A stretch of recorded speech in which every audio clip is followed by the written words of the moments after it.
Good morning student. आज हम कक्षा 6 हिंदी व्याकरण में पाठ 17 अवथित गद्यांश और काव्यांश के बारे में अध्ययन करेंगे। हम आज सीख सकेंगे कि अवथित गद्यांश और काव्यांश क्या होते हैं, इनके उत्तरों को किस प्रकार से लिख सकते हैं। तो जैसा कि नाम से आप देख रहे हैं, अपठित गद्यांश और काव्यांश। अपठित दो शब्दों से मिलकर बना हुआ है, अ प्लस पठित, अर्थात जो पढ़ा हुआ नहीं है। जो पढ़ा हुआ गद्यांश है या काव्यांश है, उसे अपठित गद्यांश या काव्यांश के नाम से जाना जाता है। अपठित,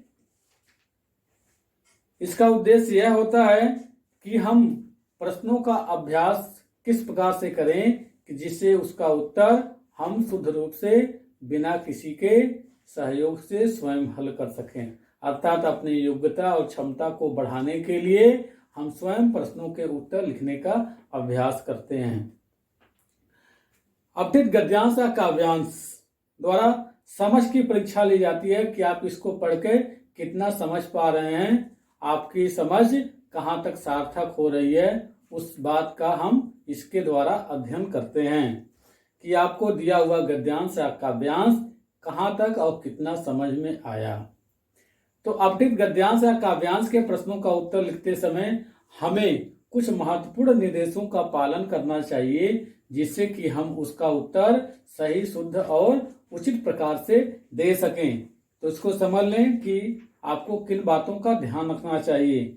सबसे पहले तो गद्यांश को 1 से 2 बार खूब अच्छे प्रकार से पढ़ लेना चाहिए, उसे समझ लेना चाहिए और उसमें आए हुए जो कठिन शब्द हैं उसे जान लेना चाहिए, उनके अर्थों का समझ हमें प्राप्त कर लेना चाहिए।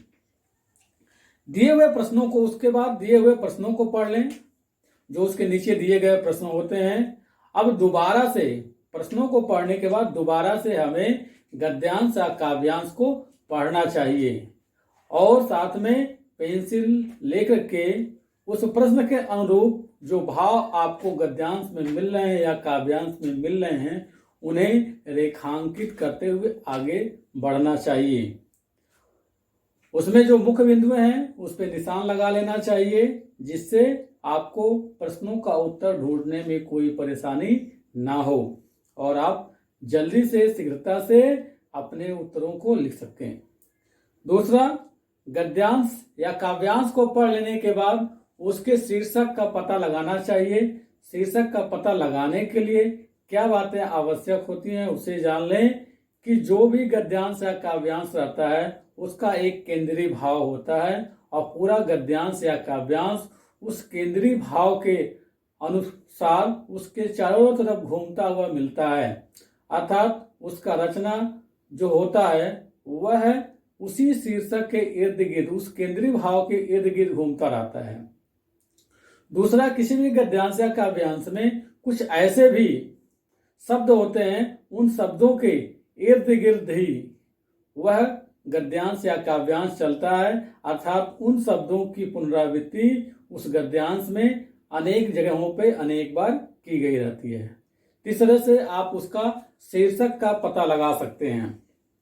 शीर्षक का पता लगा लेने के बाद अब आपको दिए गए प्रश्नों का उत्तर उसी रूप में नहीं लिखना चाहिए जिस तरह से गद्यांश या काव्यांश में दिया है, बल्कि उन प्रश्नों का उत्तर आपको अपने शब्दों में लिखना चाहिए जो आप उस गद्यांश या काव्यांश को पढ़कर समझ सके हैं। इसलिए उस प्रश्नों के उत्तर लिखते समय ही आपको निर्देश दे दिया जाता है कि आप इन प्रश्नों के उत्तर यथासंभव अपने शब्दों में लिखकर पूरा करें। तो इसका एक उदाहरण मैं आपके सामने प्रस्तुत कर रहा हूं। बाकी अन्य जो उदाहरण हैं आप उनका उत्तर स्वयं लिखकर अभ्यास करने का प्रयास करेंगे, जिसके बाद आपको उसका अभ्यास कराया जाएगा। तो पहले देखें, पेज नंबर 100 पर 100 पर आपके दिया हुआ है कि एक बार एक अमेरिकी व्यक्ति अफ्रीका के एक जनजात कबीले में बच्चों के साथ खेल रहा था। उसने एक पेड़ के नीचे फलों से भरी टोकरी रखी और बच्चों से कहा कि जो भी सबसे पहले दौड़कर फल उठाएगा फलों की पूरी टोकरी उसे मिल जाएगी। अर्थात एक अमेरिकी व्यक्ति अफ्रीका के एक जनजात कबीले के बच्चों के साथ खेल रहा था।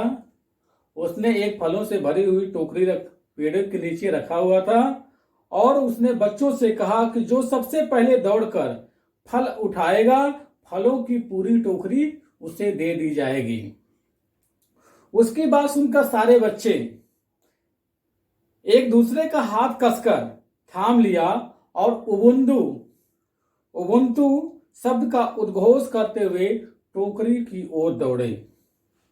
जब उसने पूछा कि आप सब एक साथ क्यों दौड़े, जबकि आपके पास सारे फल खुद हासिल करने का मौका था, बच्चों ने कहा, उबुंटू का अर्थ है मैं इसलिए हूं क्योंकि हम हैं। मैं इसलिए हूं क्योंकि हम हैं।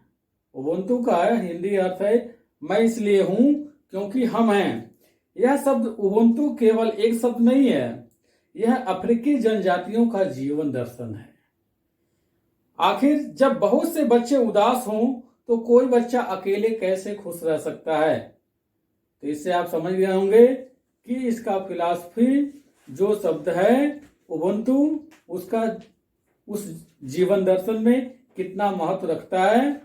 तो इसके कुछ प्रश्न दिए गए हैं, आप इसका उत्तर देने का प्रयास करेंगे। जैसे मैं आपको प्रश्न पढ़ के बता रहा हूं। अमेरिकी व्यक्ति वास्तव में क्या चाहता था? अमेरिकी व्यक्ति वास्तव में क्या चाहता था? तो इसके बहुत सारे उत्तर हो सकते हैं। संभावित उत्तरों में आप कह सकते हैं कि अमेरिकी व्यक्ति वास्तव में कबीले जनजातियों के उबुंटू शब्द का परीक्षण करना चाहता था।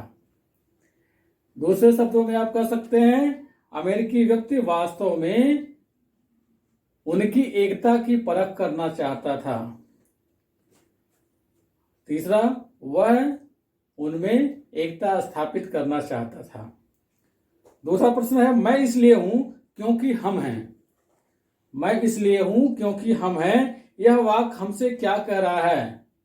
तो आप इसका संभावित उत्तरों में कह सकते हैं कि इसका संभावित उत्तर क्या है? मैं इसलिए हूं क्योंकि हम हैं, यह वाक्य हमसे यह कह रहा है कि अनेकता में एकता ही मनुष्यों को आपस में संगठित करके उन्नति के रास्ते पर ले जा सकती है।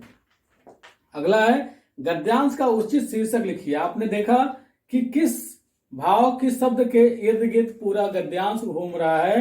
तो आप कह सकते हैं इस गद्यांश का उचित शीर्षक उबुंटू हो सकता है। कभी क्लियर नहीं लिखा जाता है, इसमें हमेशा संभावना व्यक्त किया जाता है कि इसका शीर्षक यह हो सकता है। तो इससे गद्यांश का उचित शीर्षक उबुंटू हो सकता है। इसके अलावा भी कोई शीर्षक आप रखना चाहते हैं तो आप रख सकते हैं, जिसके आधार पर पूरी कहानी आपको समझ में आ जाए, क्योंकि शीर्षक ही किसी गद्यांश या कहानी या काव्यांश का मूल आधार होता है। उसको पढ़ के ही कहानी के बहुत सारे भाव मन में उत्पन्न होने लगते हैं। उम्मीद है कि आपको अपठित गद्यांश और काव्यांश समझ में आ गया होगा। इसके बाकी प्रश्नों का अभ्यास आप स्वयं लिखने का प्रयास करेंगे। धन्यवाद।